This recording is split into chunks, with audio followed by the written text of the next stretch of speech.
This is basically a follow-up because I did a video called Navy Fed Won't Deny You After This. I broke down how there's automated underwriting and manual underwriting, and how there are certain things that when you submit your application, if your credit profile is not lined up correctly and you try to submit your application for a credit card, for your loan, for whatever you're trying to do online, you might get flat out denied, or they may put you into a manual review where you're going to have to call up one of their representatives. They're going to ask you questions. They may ask you to submit further documentations. We want to get away from the point where when we submit our applications, we're not having to submit additional documentation. We're not having to wait and call the reconsideration line to try to get our credit card products.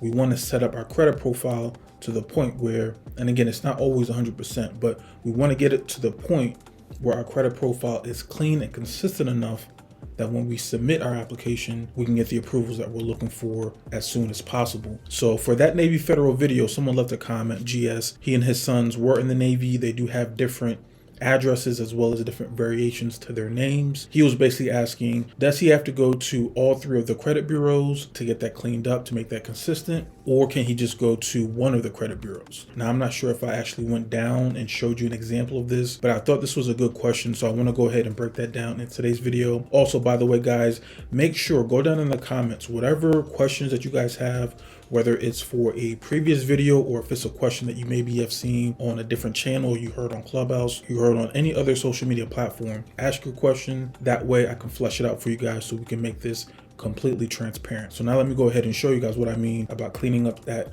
credit profile, specifically your name and addresses. That way you can improve your chances for your credit approvals. So instead of taking a real life credit report, which I've done in a few videos, I'm trying to get away from that. I'm like putting everyone's personal business out on every single video. But here is an example of an older Experian credit report, right? So I'm on Experian.com. This is just a sample credit report. So look at the top here, right? So the name of this made up client, his name is John Consumer. He spells his name John Consumer, right? This is on Experian. So what I mean about cleaning up that credit profile and the name and addresses, you can get your credit profile from annualcreditreport.com. You can get it from Smart Credit. You can get it from myfico.com. There's a whole bunch of different places to get it. Again, I do recommend that you check out Smart Credit if you don't have a credit monitoring service, but I highly recommend that you request to get your full disclosures from annualcreditreport.com if this is the first time you're looking at your credit reports, right? So for example, we're on Experian.com. Remember, John Consumer, this is how it was spelled before. This is the real way you spell it. On this example, you see here, there are three different variations of his name. There is John, Jon Consumer. That's different than John, right? Doesn't matter if it's one letter change. Doesn't matter if it's abbreviated, shortened. It doesn't matter. Your name needs to be consistent, right? And they're not always going to clean it up on the first or second go around. You got to stay on top of the credit bureaus because they are notoriously lazy. They're not going to just fix everything on the first go around. Every single month when you're pulling your credit report and you're monitoring, if it's not consistent, if it's not the same, you got to make sure that you follow back up and get that thing cleaned up, right? So again, John Consumer, let me make this big. So again, John Consumer, Jon Consumer. You have Jonathan Consumer. You have J Consumer. So how are the credit bureaus getting all these different variations? Are they just making it up? It's a multiple different ways on how this could potentially happen. If you live in a household where maybe you have siblings, maybe you have a father who's the senior, you're the junior, sometimes you might have a mixed and merged file. Sometimes the information from your father's credit profile can bleed into your credit profile and vice versa. Another variation or another reason why you might see this is anytime you've done an application. So let's say you go to the mall and you wanted to get a bank card from one of the Macy's stores. If you put in your information Jon, but really your name is spelled Jonathan, but you put in your application Jon, that information is going to get sent over to the credit bureaus as Jon. Why? Because on that particular application, you spelled your name Jon. You didn't spell it out, Jonathan, right? So let's say you apply for another credit card product or you sign up for your utility bill and you spelled it Jonathan Consumer. That information is going to get sent over to the credit bureaus as well. So you can see over the course of 5, 10, 15, 20 years, if you're spelling your name different ways on different applications, if you're signing up for your utility bills abbreviated, if you got divorced and half of your bills are in your maiden name and the other half are in your new name, after a while you're going to get so many different variations like we're seeing right here: shortened, long, one initial, right? Whole bunch of different variations, and that's going to mess up your chances of getting high approvals. And I'm going to show you why in a second. I'm going to use American Express as an example. So you want to go to every single credit bureau, go to Equifax, see what your credit profile is. You want to send out that personal information update letter. If you don't have the letters, you can go down in the description. You can get my letters, or I've said this a whole bunch of times, a lot of these letters, especially the personal information update letters, they don't have to be fancy at all. You can literally just send 2 sentences to Experian. Hey, my name is spelled Jonathan Consumer.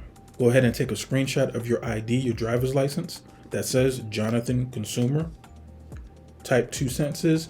Hey, Experian, my name is Jonathan Consumer. There are no variations. Please update that in your records. Take a scan of your ID, put that with your 2 sentences, send that out to Experian. Pull up Equifax, get their address. If you don't have the addresses, download my cheat sheet file. I have the addresses as well as some templates in there that you can get for free. Every single one needs to have one variation of your name. That same name needs to be matched to your driver's license.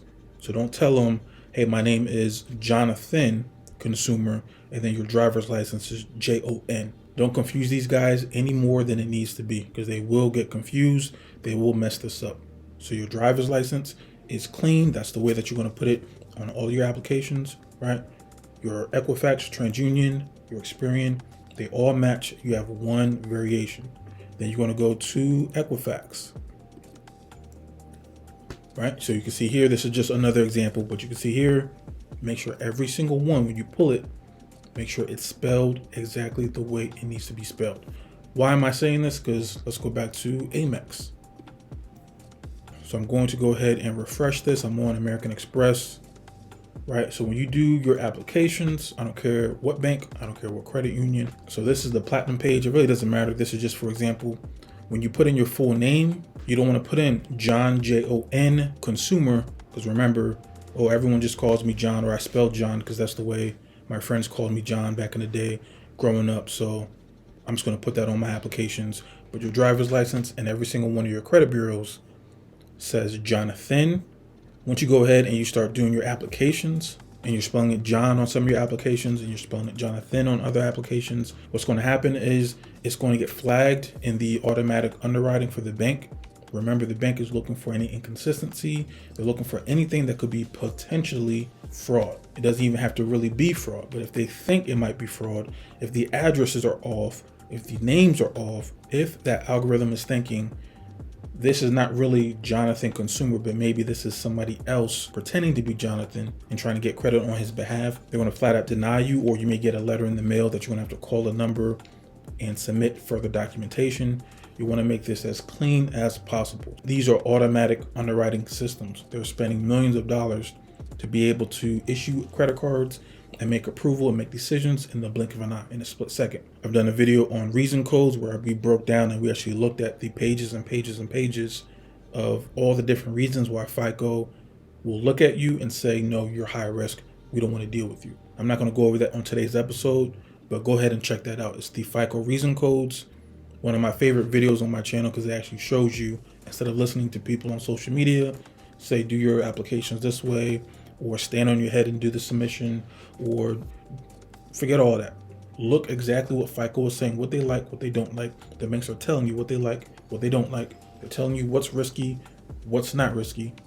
And all you got to do is just stay within those parameters and you're going to be good to go. So guys, if you don't have the template letters, at least go down, download my cheat sheet. It's free. Just go down into the description, download the cheat sheet file. It's about like 10 pages. There are template letters in there to get you started. Just go ahead, copy, paste that into Word, switch it up, add your own sprinkles if you need be. The addresses to the credit bureaus are inside there. Just take that, send them out, use them however you need to use them.